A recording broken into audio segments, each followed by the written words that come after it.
Assalamualaikum warahmatullahi wabarakatuh.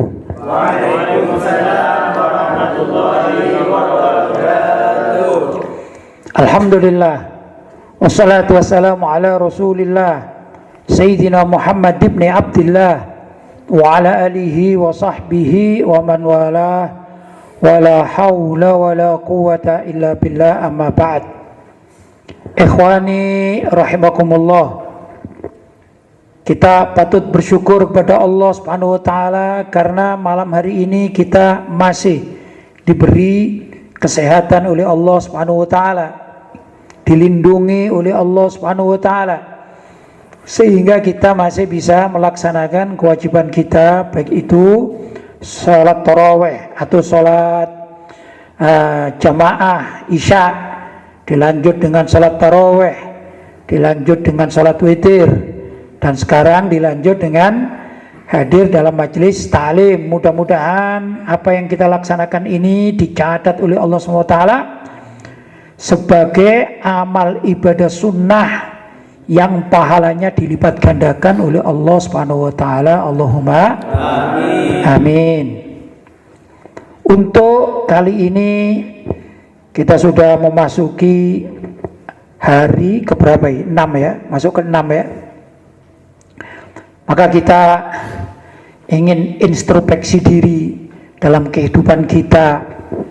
Tentu kehidupan kita bukan cuma di bulan Ramadan, tapi kehidupan kita selama 1 tahun suntuk. Ya, kita berinteraksi dalam kegiatan kita di dunia ini. Interaksi atau berhubungan kita, hablum minallah, yaitu hubungan kita dengan Allah. Juga hablum minan nas, hubungan kita dengan sesama manusia. Tentu kita banyak hal yang terkadang salah kita lakukan. Bagi kita sesuatu amalan itu mungkin menurut kita benar, tapi menurut Allah, yaitu dengan syariatnya, ukuran syariat menjadi salah. Seperti juga terkadang kita ini merasa benar hidup di depan kawan-kawan kita, tapi ternyata penilaian dari kawan-kawan kita telah berbuat salah. Kan begitu, ada kan? Ya ada. Jadi terkadang benar menurut kita belum tentu benar menurut Allah, dan juga belum tentu benar menurut sesama manusia atau saudara-saudara kita, paling tidak sesama orang-orang yang beriman. Ya ada. Karena itu kalau kita sadari sesungguhnya dalam kehidupan sehari-hari kita, bahkan bukan sehari-hari kita ya, dalam kehidupan kita selama hidup, paling tidak dimulai dicatat orang itu mulai balik sampai detik ini itu, kalau dihitung kesalahannya, itu banyak sekali ya. Walaupun kita alhamdulillah kita di pesantren, atau kita yang senang dengan hadir majelis ta'lim, ya dah, atau senang cinta dengan ilmu, cinta dengan sholawat kepada Nabi Muhammad SAW, kita melaksanakan sunnah-sunnah ibadah di samping yang wajib tentunya. Kita yakin bahwa apa yang kita amalkan itu oleh Allah SWT banyak diberi pahala. Tapi kalau mengingat dosa, ya dah, tetap saja umat manusia ini banyak dosa. Karena kan apa? Kullu bani Adam khotoun. Ya, sesungguhnya anak Adam, yaitu manusia itu khotoun, banyak melakukan dosa ya. Nah, untuk itu ada satu tema yang pernah saya tulis, judulnya berkat mengaku banyak dosa kepada Allah Subhanahu wa taala. Ternyata pengakuan i'tiraf, al-i'tiraf bidzunub itu termasuk taubatun dikatakan ya. Al-i'tiraf, mengakui bidzunub, dengan dosa-dosa yang dia lakukan itu taubatun, tergolong taubat. Daripada orang ini melakukan maksiat tapi tidak merasa dosa dia, maka dia akan keterusan. Ya dah. Kalau orang baik, dia melakukan maksiat tapi tahu itu maksiat, nah itu ada harapan baik. Misalnya ini orang mencuri sajalah, mencuri tapi mencurinya ini sedikit ya, kita tidak bicara mencuri yang besar gitu. Ini loh misalnya air ini Ustadz Burhan ini air minum kan hak saya gitu ya, hak saya kan. Sudah suatu saat Ustadz Burhan ini haus, Akhirnya dia tahu, wah ini bukan milik Ustadz Burhan sendiri, ini milik orang lain, milik saya, milik gurunya. Tapi kena haus ya, dia minum. Ya, dia minum. Cuman dia merasa salah. Merasa salah itu begini, kalau suatu saat ditanya, itu mana minumanku? Maka saya akan minta maaf. Ya, Kiai saya minta maaf karena minuman Pak Kiai tadi saya minum, saya terpaksa karena saya haus yang nggak tahan. Lah itu namanya i'tiraf. Ya dah. Maka orang yang baik, ya saya yang memilih ini karena dia sudah i'tiraf, kemungkinan besar, ini masalah kan kecil ini ya, kemungkinan besar ya sudah nggak apa-apa saya maafkan. Ya, maka dia merasa nyesal ya. Tapi kalau dia ini tidak merasa nyesal, dianggap halal saja, maka dia akan minum punya orang lain, punya orang ini sampai setiap ada minuman diminum karena tidak merasa berdosa atau salah. Ini bahaya, ya dah. Nah, karena itu dikatakan apa? Al-i'tiraf bidzunub taubatun. Orang mengakui dosa itu termasuk salah satu dari pintu taubat yang akan diterima oleh Allah Subhanahu wa taala. Jelas ya? Silakan Ustaz, dibaca Ustaz. Bismillahirrahmanirrahim. Alhamdulillahirabbil alamin. Wassalatu wassalamu ala asyrafil anbiya'i wal mursalin. Sayyidina Muhammadin wa ala alihi wa sahbihi ajma'in, amma ba'd. Berkat mengaku banyak dosa, karya Kiai Haji Lutfi Basori. Dari Sayyidina Anas bin Malik radhiyallahu anhu berkata bahwa Rasulullah sallallahu alaihi wasallam bersabda, kullu bani adama khatta'un wa khairal khatta'ina at-tawwabun.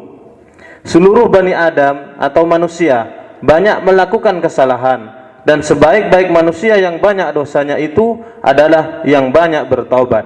Hadis riwayat At-Tirmidzi. Hadis hasan sahih.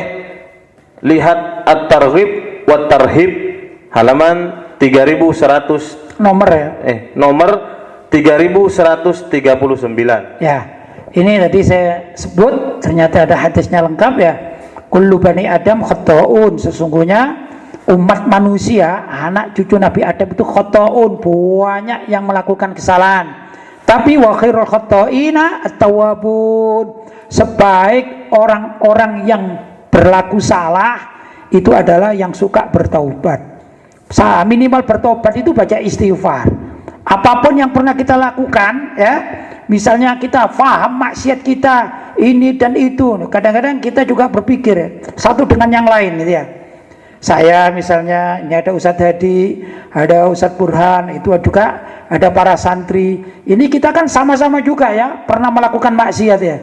Jangan-jangan kita ini ya memang tukang maksiat kepada Allah SWT. Cuman bentuk maksiatnya aja berbeda-beda. Gimana itu bentuk maksiat berbeda-beda? Misalnya, saya maksiat kepada Allah karena suka hasud kepada orang. Itu maksiat saya, hasud kepada orang. Ada iri misalnya. Tapi Ustadz tadi ini enggak begitu. Dia maksiat kepada Allah itu suka gosok milik kawannya misalnya, itu kan maksiat juga. Ya dah.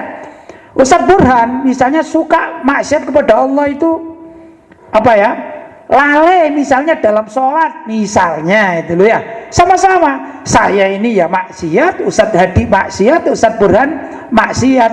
Cuman pilihan maksiatnya yang beda itu ya.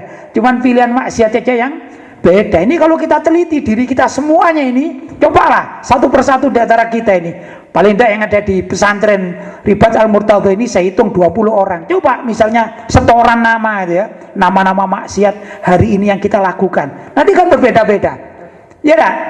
Ada misalnya apalagi Ramadan ini ada yang kecil-kecil itu namanya adik kita misalnya Badrus misalnya ya. Misalnya apa? Ternyata tadi pagi itu dia ke kamar mandi berkumur. Nah, kan bukan waktu puasa, dia berkumur 3 kali, yang keluar cuma 2 kali. Misalnya yang satu masuk ditelan. Ya dah, misalnya, oh ternyata pilihan maksiatnya adalah berkumur dan ditelan. Ya, berarti yang lain. Misalnya di sana ada rijal misalnya ya. Wah, itu apa maksiatnya? Iya tadi itu ada makanan itu sisa semalam gitu ya. Berhubung kawan-kawan semuanya tidur, nggak ada yang lihat. Ini mumpung nggak ada yang lihat, aku makanlah. Ternyata pilihannya berbeda. Ya, saya tadi pilihannya misalnya saja, ternyata pilihan saya maksiatnya apa? Hasud. Ya, atau iri sama orang. Ustaz tadi apa tadi? Menggunakan milik kawannya tapi tidak bilang-bilang gitu ya, menggosok. Tapi nggak ngambil tapi menggosok, meminjam tapi tidak bilang-bilang. Dosa enggak Ustaz? Dosa. Ustaz Burhan tadi misalnya sholatnya telat, ya. Sholat subuhnya misalnya ini, alhamdulillah beliau nggak telat ya. Sholat subuhnya ini dijamak sama duha misalnya ya, jam 8 gitu ya, kan dosa kan ya. Sedangkan Petrus ini tadi apa tadi? Mokel kata orang Jawa ya, buka puasa kumur-kumur 3 kali ya, yang 2 dikeluarkan, yang 1 ditelan misalnya. Sedangkan Rijal itu ada makanan siang hari, semuanya pada tidur, diambil. Kan berbeda ini. 5 orang saya sebut namanya, 5 orang juga berbeda di dalam kemaksiatan. Itu yang kita katakan barangkali kita ini sama di hadapan Allah, banyak maksiatnya. Cuman bentuk maksiat pilihannya aja yang berbeda-beda. Nah, itulah yang dikatakan sesungguhnya anak cucu Nabi Adam itu banyak melakukan kesalahan, ya dah. Tapi sebaik-baik orang yang melakukan kesalahan yaitu yang banyak baca istighfar, tobat kepada Allah, ya dah. Walaupun besok lakukan lagi tapi astagfirullahaladzim, terus kita nggak henti-hentinya untuk bertobat kepada Allah. Begitu. Silakan Ustaz. Di antara para sahabat yang hidup bersama Rasulullah SAW saja sudah banyak yang merasa sering berbuat maksiat hingga menumpuk-numpuk dosa. Lantas bagaimana dengan keadaan umat Islam di zaman ini, yang mana sudah semakin mendekati datangnya hari kiamat ini? Hal ini terbukti semakin banyak bermunculan tanda-tanda kiamat di mana-mana. Ya, di zaman Nabi masih hidup, para sahabat itu ada yang berbuat maksiat, bahkan yang dirajam ada, ya dah. Kan berbuat maksiat itu zaman tersebut, apalagi zaman kita sudah akhir-akhir, sudah dekat dengan kiamat, ya dah. Tanda-tanda sughra, tanda-tanda kecil kiamat itu sudah banyak sekali di dunia ini ya. Kerusakan-kerusakan ekosistem dan segala macam. Ada tsunami, ada banjir, ada meteor jatuh. Waduh, sudah dekat sekali rasanya kiamat itu. Walaupun alamat yang besar itu masih belum tampak, seperti misalnya dukhon. Kemarin ditanyakan dukhon itu kabut tebal yang sampai 40 hari belum. Tapi tanda mengarah pada kiamat itu sudah dekat lah. Ini zaman sudah dekat kiamat ini, banyak sekali orang bermaksiat. Tapi apapun bentuknya maksiat yang kita lakukan, ayo kita juga beristighfar kepada Allah Subhanahu wa taala. Lanjut Ustaz. Maka betapa pentingnya setiap pribadi muslim untuk selalu introspeksi diri sambil menghitung-hitung berapa banyak perbuatan maksiat yang telah ia lakukan, lantas berusaha menyesalinya sebagai pengakuan dosa sambil memohon ampun dari Allah Subhanahu wa taala. Ya, kita kan dianjurkan hasibu anfusakum qabla an tuhasabu. Hitunglah kesalahan-kesalahan dan amal-amal kalian sendiri sebelum dihitung oleh malaikat. Ya, agar kita tidak nyesal kan gitu. Nah, kalau kita ternyata banyak maksiat-maksiatnya, ya ayo ditambah dengan ibadah, ya. Terus jangan sampai orang maksiat suka maksiat, akhirnya ibadahnya ditinggal, jangan, ya dah. Kita tetaplah berusaha untuk ibadah. Kalau terjun lagi atau terjerumus pada maksiatan, ya kita ibadah lagi terus agar ibadah kita bisa menghapuskan dosa-dosa kita. Toh besok ditimbang di padang mahsyar, ya. Di padang mahsyar ditimbang mana yang berat ini, maksiatnya atau pahalanya, kan begitu. Silakan Ustaz. Sebaik-baik manusia itu adalah yang paling sering bertaubat kepada Allah, sekalipun ia tidak tahu dosa apa yang telah ia perbuat.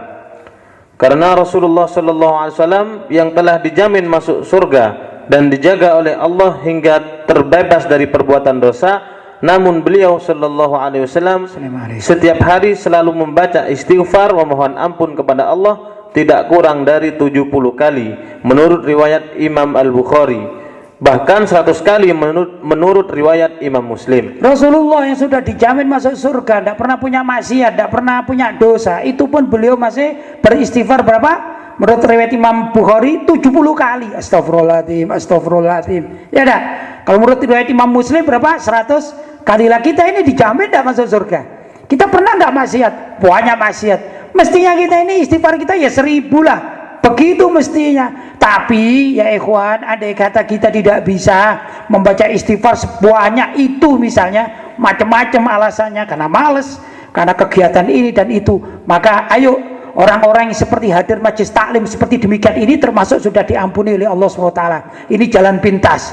Orang sholat duha, orang tambah lagi ya, termasuk juga puasa pada bulan suci Ramadan, dan zikir-zikir, apa membaca Quran atau yang lain-lain, itu termasuk salah satu cara memohon ampun kepada Allah Subhanahu wa taala. Alhamdulillah kalau masih di pesantren atau di majelis taklim ya. Tapi kalau musim corona yang di pesantren tidak pulang semacam bikinan di lockdown ini, alhamdulillah kalian bisa 24 jam masih beribadah kepada Allah ya dah. Tapi saudara-saudara kita yang tidak bisa ke masjid, ke musola karena wilayahnya wilayah zona merah, ya ayo banyak baca istighfar, banyak sholawat, kemudian bersedekah atau apa sajalah yang kira-kira baik ya dah di rumah itu. Bagi anak, ayo birrul walidain kan gitu ya. Bagi orang tua, ayo menyayangi anaknya dengan rahmah. Itu semua adalah jalan untuk mendapatkan ampunan dari Allah Subhanahu wa taala. Lanjut Ustaz. Diriwayatkan bahwa di zaman Nabi Shallallahu Alaihi Wasallam ada seorang lelaki yang di saat orang-orang tidur, ia bangun mengerjakan sholat malam dan membaca Al-Quran. Namun ia sering berdoa, Ya Rob, masukkanlah aku ke dalam neraka. Ulangi Ustaz doanya Ustaz. Ya Rob, masukkanlah aku ke dalam neraka. Doa ini ya. Lanjut. Kejadian itu diceritakan kepada Nabi Muhammad Sallallahu Alaihi Wasallam. Maka Nabi berkata, jika terjadi lagi seperti itu, tolong beritahu aku. Kemudian Nabi Sallallahu Alaihi Wasallam mendatanginya hingga beliau Sallallahu Alaihi Wasallam mendengarkan sendiri doa orang tersebut. Ketika tiba waktu pagi, Nabi Sallallahu Alaihi Wasallam berkata, Hai Fulan, mengapa engkau tidak meminta masuk surga kepada Allah? Orang itu menjawab, Ya Rasulullah, sesungguhnya aku merasa tidak pantas masuk surga karena amalku tidak mencapai derajat itu. Lanjut.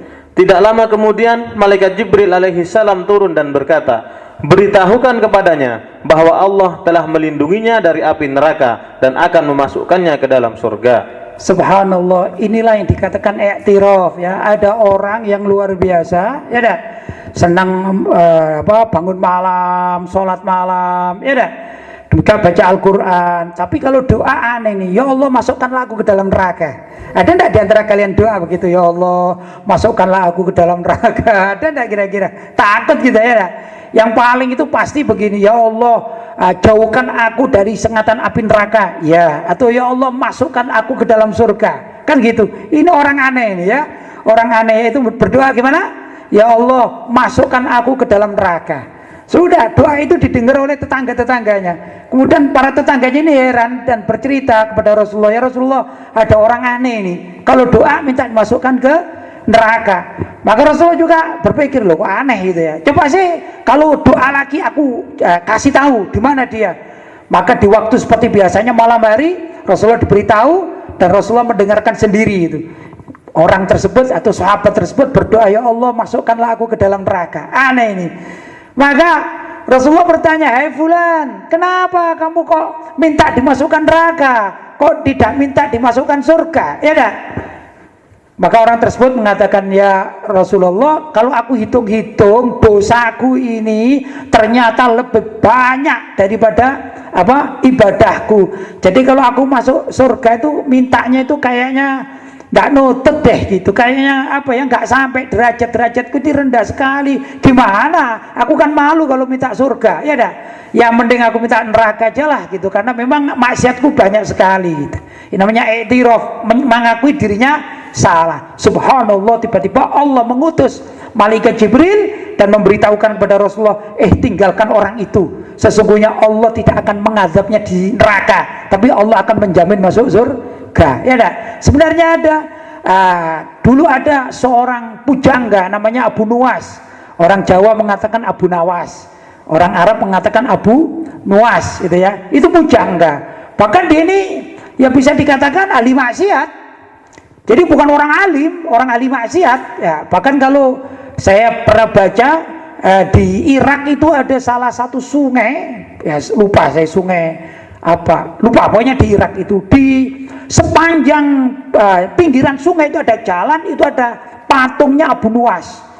Macam-macam patungnya itu, ada yang patung lagi menenggak arak, ada yang memangku perempuan, ada yang main ini dan segala macam. Pokoknya ini kenang-kenangan Abu Nuwas sebagai orang ahli maksiat, kurang lebih begitulah. Ya, ikonnya gitu. Tapi menjelang mati lah gitu, meninggal dunia, dia menggubah. Dia ini orangnya sebenarnya bukan lucu ya. Bukan orangnya suka humor, enggak begitu ya. Kalau kita melihat di komik-komik Indonesia kan namanya Abu Nawas, itu kan pasti lucu itu ya. Humoris. Sebenarnya enggak begitu dia. Dia ya kalau orang suka guru iya, tapi bukan humoris seperti pelawak-pelawak, bukan.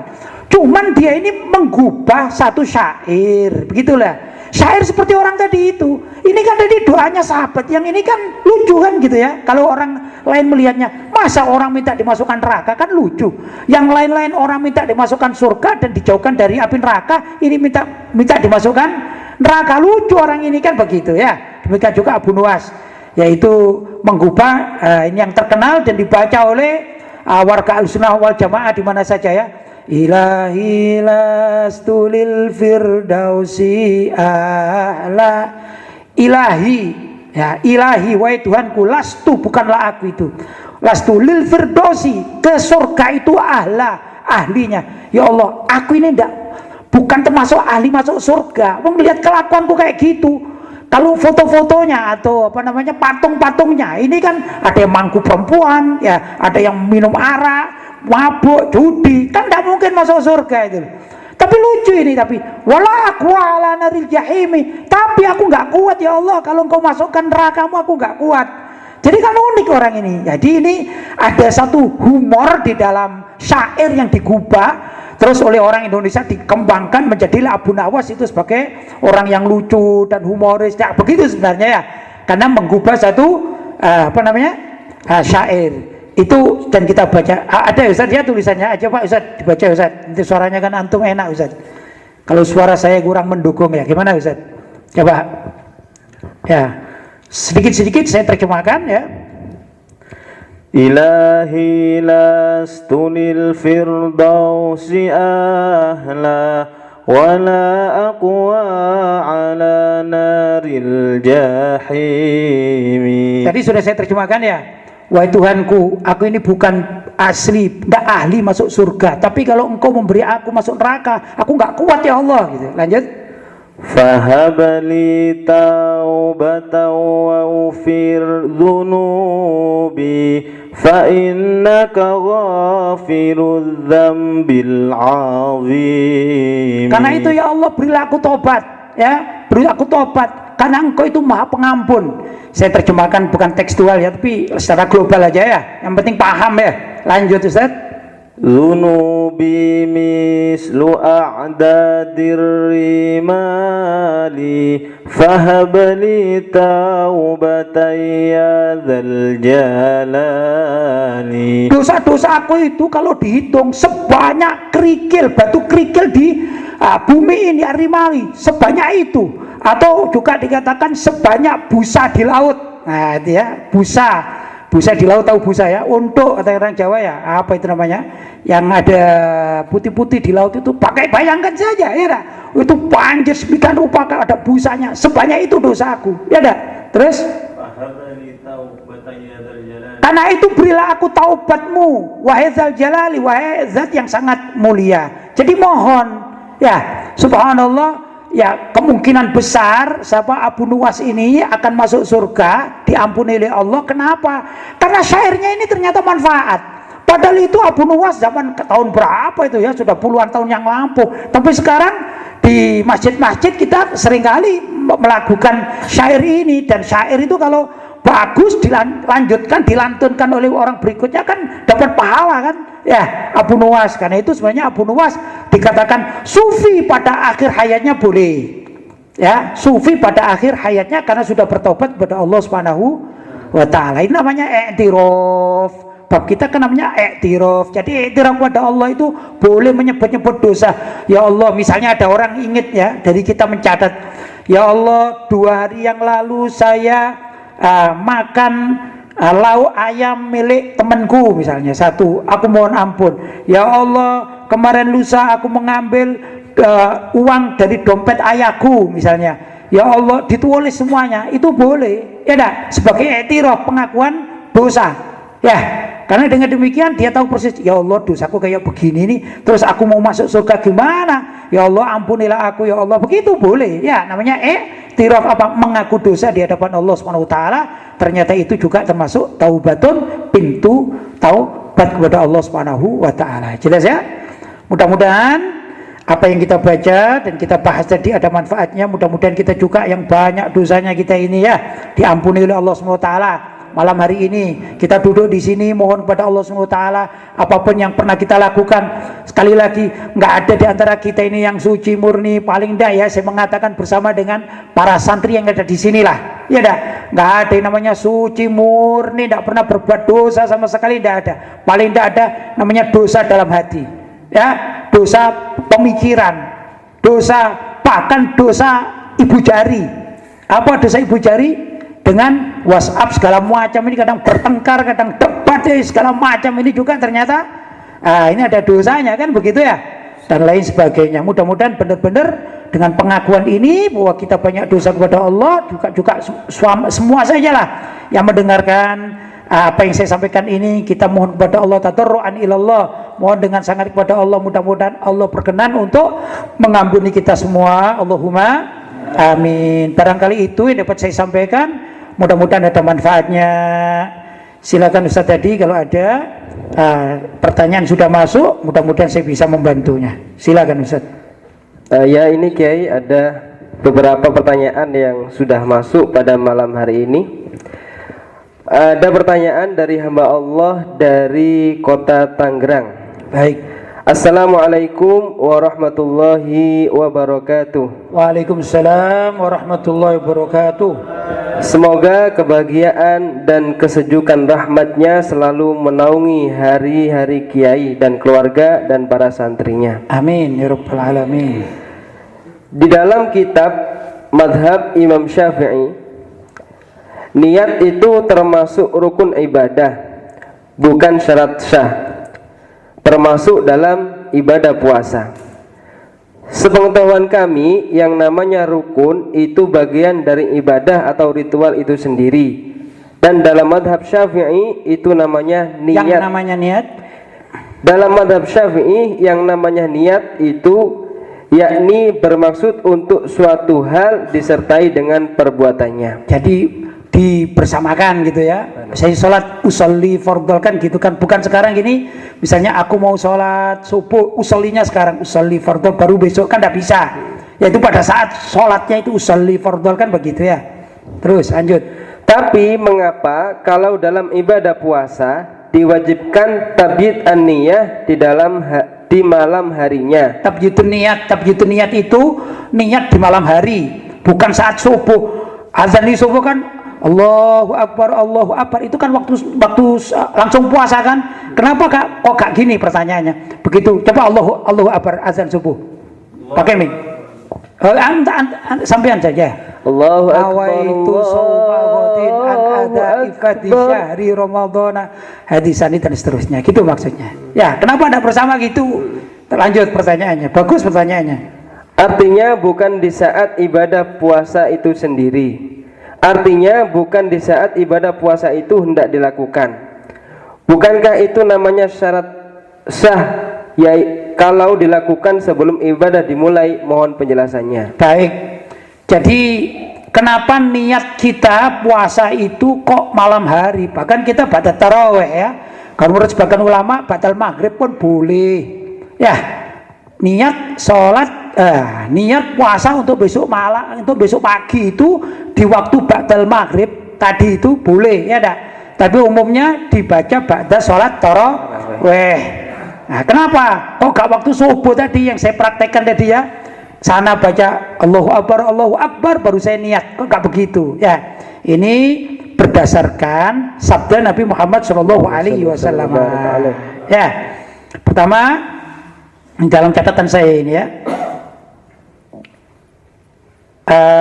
Begini, sahabat hadis atau dalil, saya ulangi dulu, dalil dalam suatu hukum itu terkadang ini ya, itu kita nukil dari fi'lus sahabah. Jadi karena fi'lus sahabah, perilaku sahabat itu juga bisa dijadikan dalil kalau disepakati oleh yang lain. Karena fi'lus sahabah atau juga atharus sahabah, ucapan para sahabat itu ya bisa dipergunakan untuk dalil. Kenapa? Karena para sahabat ini pertama mereka itu mahfud, memang bukan maksum tapi mahfud dijaga oleh Allah SWT. Ya dah. Kedua, ijma para sahabat itu termasuk dalil bagi syariat kita. Ijma. Sudah ya, ini yang utamanya. Ya. Nah, Sayyidina Abdullah bin Umar itu pernah mengatakan, ya, pertama beliau melihat dari sabda Nabi Shallallahu Alaihi Wasallam, innamal a'malu binniyat, ya, innamal a'malu binniyat. Apa itu? Segala sesuatu itu tergantung dari niatnya, kan gitu ya. Segala amal perbuatan tergantung dari niatnya. Sah tidaknya amal itu tergantung dari niatnya. Sedangkan puasa itu juga amal namanya. Maka orang berpuasa harus pakai niat, itu pertama ya. Kemudian Sayyidina Abdullah bin Umar mengatakan, la yasumu illa man ajma'a siyam qoblal fajri. Tidak dikatakan puasa kecuali bagi orang yang mengumpulkan amalan puasa itu sebelum fajar. Jadi yang namanya puasa itu dimulai sebelum fajar, disambung dengan setelah fajar. Paham? Nah, disinilah niat, letak niatnya qoblal fajri. Paham ya? Jadi kalau orang niat itu ba'dal fajri nggak sah. Karena la yajma, tidak mengumpulkan, ma ajma yujmi'u, tidak yujmi. Itu juga yang disampaikan oleh Sayyidah Hafsah radhiyallahu taala anha, zaujin Nabi sallallahu alaihi wasallam, qalat, beliau bersabda, ini istri Nabi, putri Sayyidina Umar ibn Khattab tapi istri Nabi. Ya enggak? Jadi riwayatnya kan kuat karena Rasulullah sallallahu alaihi wasallam kan senantiasa kalau mau sahur ya bersama dengan istrinya walaupun bergantian, tapi kan kebagian waktu itu ya enggak. Jadi tahu persis. Maka Siti Hafsah mengatakan la siyama liman lam yujmi qoblal fajri. Jadi tidak berpuasa atau tidak sah puasanya bagi orang yang tidak mengumpulkan puasanya itu sebelum fajar. Disinilah letak niat. Kenapa niat itu dibaca sejak malam, qoblal fajr itu maksudnya malam hari. Ya, begitu jawabannya. Jelas ya? Jelas ya. Baik. Kemudian ya kalau dalam keterangan yang lain itu inna shauma amalun, bahwasanya puasa itu amal, wal amalu binniyat, dan amal itu dengan niat. Wa ajza'un nahari ghairu munfasilatun minal laili bifasilin yatahaqqaq. Batas antara siang atau fajar dengan malam, ya enggak, qoblal fajar itu enggak ada tahqiq, enggak ada batas yang jelas. Misalnya sesuatu yang bunyi belum gitu ya, enggak ada. Ya, tapi batasnya kecil sekali, yaitu munculnya fajar itu pun di langit. Enggak bisa orang. Ya, maka disitulah meletakkan agar menjamak, mengumpulkan antara malam hari dengan pagi hari, maka niatnya di malam hari. Jelas ya? Lanjut Ustaz. Ada lagi pertanyaan? Ya, pertanyaan berikutnya dari hamba Allah dari Malang. Baik. Pak Kiai, katanya doa buka puasa yang sahih itu bukan yang Allahumma lakasumtu wa bika amantu, tetapi zahabad doma wabtalatil urub wasabatal ajr insyaallah. Benarkah ini Pak Kiai? Ya, itu ada lafadz hadisnya ada ya. Tapi begini loh, doa itu kan sunnah. Sunnah itu bebas. Ya dah, mau baca zahabat doma wabtalatil uruq itu boleh. Mau baca doa lain juga boleh, nggak ada yang melarang. Ya dah. Kita baca biasanya apa? Allahumma laka sumtu wa bika amantu ala rizkika aftartu bi rahmatika ya arhamar rahimin. Mau ditambahi lagi misalnya Rabbi zidni ilma warzuqni fahma wa tamlil lana wa tammim lana bil khairat wa tamli bil khairat wa tammim li bil khairat misalnya ya, atau doa apa saja ya. Allahumma hdina fiman hadait, ditambah lagi boleh pada boleh? Boleh. Boleh tambah. Kalau kita di sini biasanya baca apa? Allahumma barik lana fima razaqtana wa qina adzabannar. Ditambah doa baca makan. Boleh enggak? Boleh. Siapa sih ngelarang? Enggak ada yang larang. Ya enggak?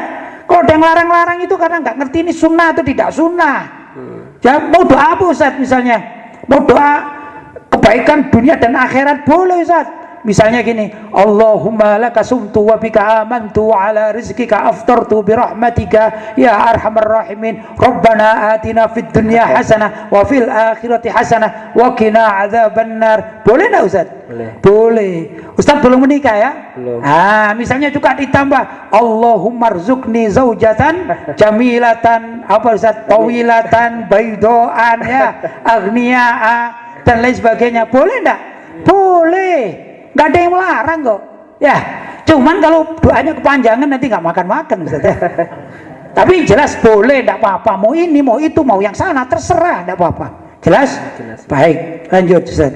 Pertanyaan berikutnya dari Jakarta. Baik. Assalamualaikum warahmatullahi wabarakatuh. Semoga Kiai selalu sehat dan selalu diberi lindungan oleh Allah yang Maha Kuasa. Amin. Saya mau menanyakan tentang sholat. Di tengah pandemi corona begini, ada jamaah masjid ketika sholat fardu jarak antara jamaahnya itu 1 meter. Apakah boleh begitu?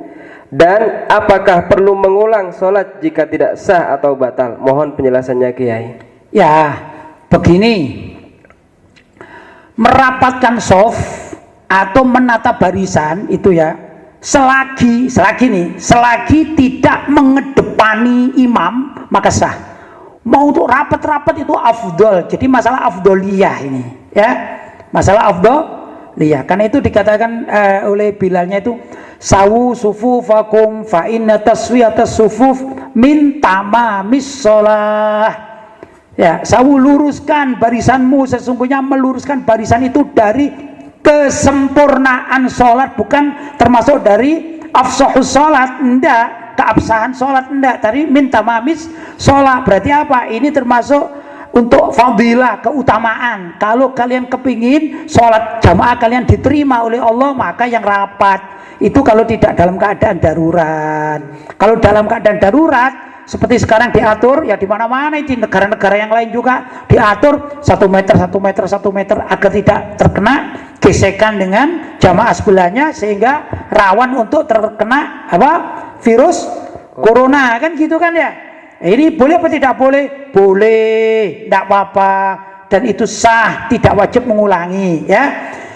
Imam Ibnu Hajar Al-Asqalani dalam kitab Fathul Bari juga menerangkan tentang masalah tasfiyatus sufuf. Apa itu tasfiyatus sufuf? Tentang kelurusan sholat, kelurusan soft sholat dan rapatnya soft sholat, ya dah. Maka beliau mengatakan fasalatu man khalafa walam yusawi sahihatun. Orang yang sholat kok tidak kok menyelisih daripada ketentuan itu, ketentuan yang rapat. Bahkan kalau dalam hadis lain dikatakan rapat itu al-mangkib bil mangkib, kalau bisa bau satu makmum bertemu dengan bau temannya sebelah, gitu ya. Tapi andai kata tidak, itu agak renggang sedikit ya, atau walam misawi, atau tidak lurus, asalkan tidak maju ke depannya imam, tetap di belakang ya, tapi tidak lurus itu loh. Ya bengkong-bengkong lah gitu ya, bengkok-bengkok gitu ya, asalkan tidak mendahului imam. Karena apa? Ju'ilal imam liyuk tammabi, dijadikan imam itu untuk diikuti. Kalau yang diikuti di belakang kan tersesat ya. Yang namanya diikuti itu pasti di depan, kan begitu. Maka tidak boleh kalau misalnya imamnya di sini, makmumnya terlalu maju ke sini, nggak boleh, nggak sah. Tapi kalau selagi di sini, bengkong sana, bengkong sini, bengkong situ, namanya khalafa walam yusawi. Itu menurut Imam Ibnu Hajar Al-Asqalani di dalam kitab Fathul Bari, sahihatun, itu sah, masih sah namanya ya. Terus ini ada kejadian ya, beliau berdalil. Jadi Sayyidina Al-Imam Ibnu Hajar Al-Asqalani berdalil, dulu ada seorang sahabat namanya Sayyidina Anas bin Malik radhiyallahu taala anhu. Imam Anas bin Malik, Sayyidina Anas bin Malik itu luar biasa, didoakan oleh Allah menjadi orang ahli ilmu, maka beliau itu alim sekali.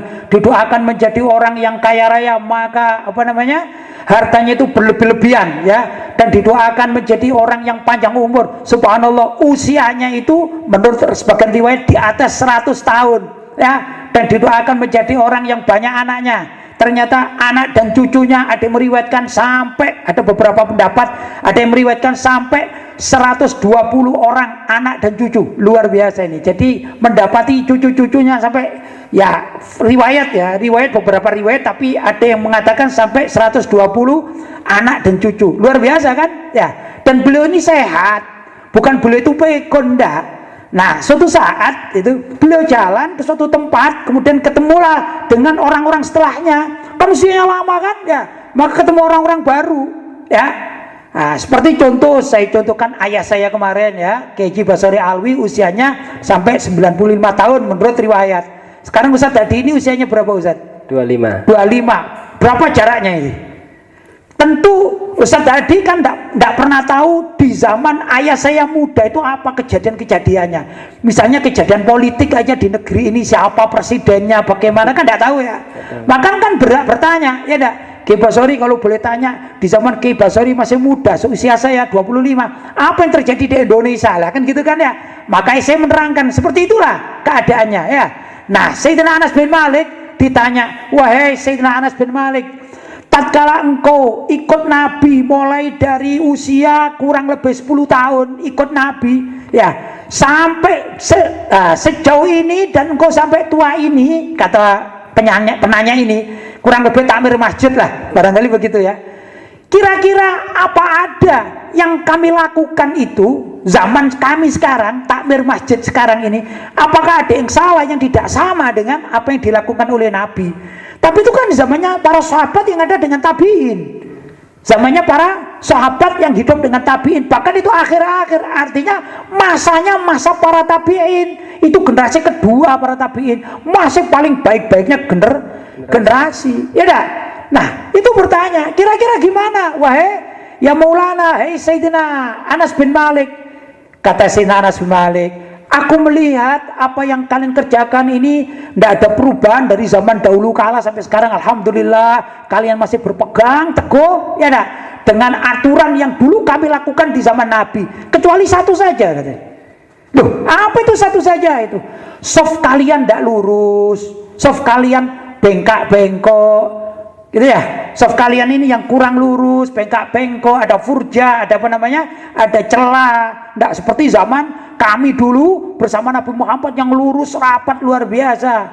Sudah selesai? Nah, cuma begitu saja yang dikatakan Sayyidina Imam Anas bin Malik. Maka kata Imam Ibnu Hajar dikatakan, cuman beliau Sayyidina Anas bin Malik itu tidak menyuruh orang-orang untuk i'adatus sholah, mengkodok sholat. Gak begini, itu sholatmu itu gak bener, sekarang diulangi, tidak begitu. Artinya beliau mengatakan, nah itu memang kurang, gak afdol, tapi sah enggak? Tetap sah, karena itu tidak perlu diulangi. Nah, disinilah ini ada hadis ya, tatkala kita dalam keadaan darurat ya, seperti sekarang ini, sholatnya itu justru ya kan ada aturan dan untuk keselamatan kan darurat, ya dah, darurat, maka sholatnya tetap sah, tidak perlu diqodho. Jelas ya? Jelas ya. Baik, masih ada Ustaz? Masih ada. Baik. Pertanyaan dari hamba Allah dari Malang. Bagaimana status hukum puasanya seorang anak di atas umur 12 tahun tapi masih proses belajar? Contohnya masih puasa duhur. Apakah nanti sudah bulan Ramadan dia harus mengqadha, Pak Kiai? Baik, puasanya anak kecil ya, SD, saya juga punya anak yang kecil, SD kelas 4 sama kelas 5 ya dah. Alhamdulillah sudah puasa, sudah sampai maghrib. Tapi kan ada anak-anak tersebut ya yang puasanya, ayo kita baru belajar puasa zuhur kan gitu kan. Gimana sih puasa zuhur? Nggak ada namanya puasa zuhur, itu hanya latihan namanya ya dah. Kalau secara syariat nggak ada, tapi sudah bagus ya latihan untuk belajar puasa. Gimana biasanya? Orang mulai pagi pertama ikut sahur sama ibunya atau bapaknya ikut sahur, kemudian dia puasa sambil nunggu azan zuhur ya. Setelah azan zuhur, begitu azan zuhur, Allahu Akbar, Allahu Akbar, ayo makan-makan kan gitu kan. Sebagian dari anak-anak tersebut melanjutkan puasanya Setelah makan tuh kemudian melanjutkan puasanya menunggu maghrib. Tapi ada yang juga yang demikian ini. Biasanya anak laki-laki, kalau anak perempuan itu banyak yang tertib. Anak laki-laki itu biasanya begitu langsung minta uang, Pak, uangnya dong Pak, gitu. Apa? Langsung beli es, beli apa. Sudah sampai maghrib tidak puasa lagi, ya dah. Tapi mulai pagi berpuasa dia. Boleh tidak? Boleh, itu latihan. Ya. Terus apakah nanti kalau sudah di bulan berikutnya wajib nyaut? Begini. Yang tidak puasa di bulan Ramadan wajib nyaut itu kalau sudah balik. Kalau sudah balik. Kalau anak perempuan baliknya itu paling tidak sudah haid. Ya. Kalau anak laki-laki sudah keluar mani atau sperma. Atau kalau dari segi umur andai kata tidak haid dan tidak keluar sperma, maka batasnya berapa? Usia 15 tahun. Kalau intinya kalau orang sudah haid atau sudah balik keluar sperma, maka dia andai kata masih puasa zuhur itu wajib di sahur atau dikodok pada bulan yang lain andai kata, ya dah. Tapi umumnya kalau di Indonesia ini kalau sudah balik itu enggak, biasanya puasa maghrib kan begitu ya, jelas ya. Jadi batasan kapan orang itu wajib mengkodok kalau tidak puasa itu batasannya kalau balik ya. Adapun anak kecil seperti tadi itu sesuai dengan hadis Nabi Muhammad SAW. Beliau mengatakan rufi al-qalam an salasatin, diangkat pena alias tidak dicatat dosa dan tidak dosa itu ada 3 perkara atau 3 bagian atau 3 golongan. Apa itu? An-sabi hatta yablugh, yaitu dari anak kecil sampai balik. Sudah? Ya. Mulai dari anak kecil sudah tidak diangkat, tidak apa-apa itu, nakal tidak apa-apa, nggak sholat tidak apa-apa, sampai balik. Kalau sudah balik dia wajib, ya. Wa anil majnuni hatta yafiq, dari orang gila itu walaupun tua dia tidak wajib puasa dia, ya dah, dan tidak wajib qadha, namanya juga gila kan gitu kan ya. Hatta yafiq, sampai dia sembuh total. Baik. Wa anil naim hatta yastaiqib, dan dari orang yang tertidur. Orang tertidur, ada orang misalnya minum obat tidur sehari semalam gak bangun, 2 hari 2 malam, ya enggak? Itu gak dosa dia, tapi begitu dia bangun dan dia tahu kalau dia tidak puasa, maka dia tidak berdosa tapi wajib mengkodok, begitu. Itu orang tidur, tapi orang tidur itu gak dosa, andai kata tidak puasa, keterlanjuran gitu loh, ya gak dosa dia, paham? Begitu. Ini Ustaz, ada lagi Mas Ian? Masih ada, Kiai? Baik. Dari hamba Allah dari Palembang. Assalamualaikum warahmatullahi wabarakatuh. Waalaikumsalam warahmatullahi wabarakatuh. Kiai mau tanya asal usul kata Ramadan dan penjelasannya. Jazakumullah khair. Asal usul kata Ramadan. Kata Ramadan ya, sampai asal usulnya ini ya. Waktu lahirnya Ramadan itu dulu saya nggak diundang tuh waktu lahir ya Ramadan ya. Baik, jadi gini, Ramadan itu dari kalimat Ramadho, ya, Ramadho. Ramadhohu itu intadorohu qalilan thumma madho, intadorohu qalilan thumma madho. Jadi Ramadhohu. Ya, Ramadhohu artinya menunggu sebentar kemudian lewat. Ya. Lah bulan Ramadan kan cuma 1 bulan, jadi nunggunya sebentar, nggak 1 tahun, kemudian lewat. Ya, dari kalimat apa? Ramadhan, ya. Kemudian Ramadhus saum itu nawahu, arti Ramadhus saum yaitu niat puasa. Jadi kalimat Ramadhan as-saum yaitu niat puasa. Ya, itu kemudian kalau dikatakan juga Ramadhul muslimu artinya soma Ramadanan. Jadi orang muslim yang berpuasa pada bulan Ramadan itu dalam bahasa Arab dikatakan apa? Ramadhul muslimu. Ya. Adapun asli dari kalimat ar-ramad itu adalah syiddatu hararati syamsi. Syiddatu hararati syamsi 'ala rimal. Itu panasnya apa? Sangat panasnya terik matahari yang menempa apa? Kerikil atau batu-batu di bumi ya, batu-batu. Ini kalau gambarannya di negeri-negeri Arab itu kan padang pasir, itu luar biasa. Saya sudah pernah di sana, paling panas-panasnya di sana itu yang saya pernah mengalami itu lebih dari 50 derajat sekian gitu. Itu di kran ya, kran air itu ya, kran air itu biasanya di sana krannya dari besi. Nah, itu ada tandonnya juga kadang-kadang dari seng gitu ya, dari besi. Kemudian, nah, itu Ustaz, kalau kita ada telur Ustaz ya, kita ada telur mentah, kita taruh di sini gitu. Kemudian kita kasih air apa tadi, kran yang asli, itu bisa setengah matang Ustaz. Jadi enak kalau kita mau masak setengah matang, nggak perlu kompor kita ini. Itu sering kawan-kawan begitu terus gini kan. Itu luar biasa, itu panasnya ya, syiddatu hararati syamsi.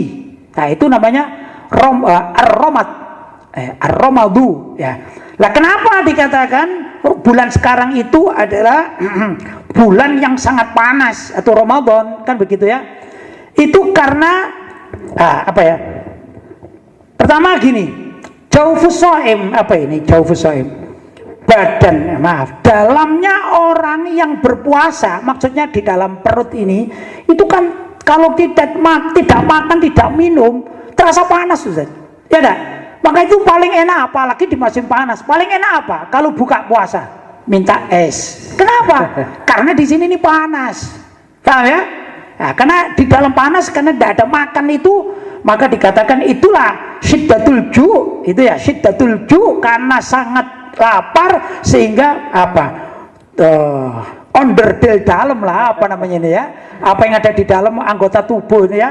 Ini menjadi panas, maka cocok dinamakan ini bulan panasnya di dalam, maka namanya Ramadan. Itu satu. Yang kedua, li'anna fihi, karena pada bulan Ramadan ini ada hirqan lidzunubi wal ma'asi. Allah membakar dosa dan maksiat. Artinya membakar di situ menghapus. Paham ya? Allah berkenan untuk menghapuskan dosa dan maksiat, dihapus. Begitu. Ini kehendak Allah SWT. Kenapa? Seperti dibakar kan gitu loh. Istilah ini ya, istilah. Kertas ini gimana cara membuangnya? Bakar aja, berarti membuang kan? Dibakar aja, kan gitu ya. Nah itu. Ini Ustaz, saya nggak suka nih bunga. Gimana? Dibuang kemana? Bakar aja. Berarti apa? Buang aja gitu ya. Nah termasuk juga dalam bahasa Arab ya, Ramadan artinya itu Allah menghapuskan dosa pada bulan tersebut karena seperti dibakar itu. Ramadan karena panas. Itu menurut bahasa begitu Ustaz. Jelas sudah ya? Jelas ya. Mudah-mudahan ini sedikit ada manfaatnya ya. Ada lagi? Sudah habis ya. Oh, alhamdulillah. Berarti kita sudah selesai tanya jawab kita. Mudah-mudahan apa yang saya sampaikan walaupun kurang sempurna tentunya ya, jawaban-jawaban saya yang hanya sedikit itu tapi ada manfaatnya. Amin. Dan menambah pemahaman kita. Juga bagi saya sendiri nambah pemahaman ya dah. Dan mohon mungkin ada kata-kata atau apalah yang saya sampaikan salah, saya tetap menerima kalau ada ralat atau masukan dari mana saja ya. Karena saya juga ya orang yang dhaif, orang yang lemah, dalam keilmuan juga lemah. Masih banyak orang-orang yang lebih alim daripada saya. Tapi kalau ada manfaat apa yang saya sampaikan, mudah-mudahan diterima oleh Allah Subhanahu wa taala. Barangkali itu apa yang saya sampaikan, mudah-mudahan ada manfaatnya. Hadza ma aqulu lakum wal afu minkum. Wassalamualaikum warahmatullahi wabarakatuh. Waalaikumsalam.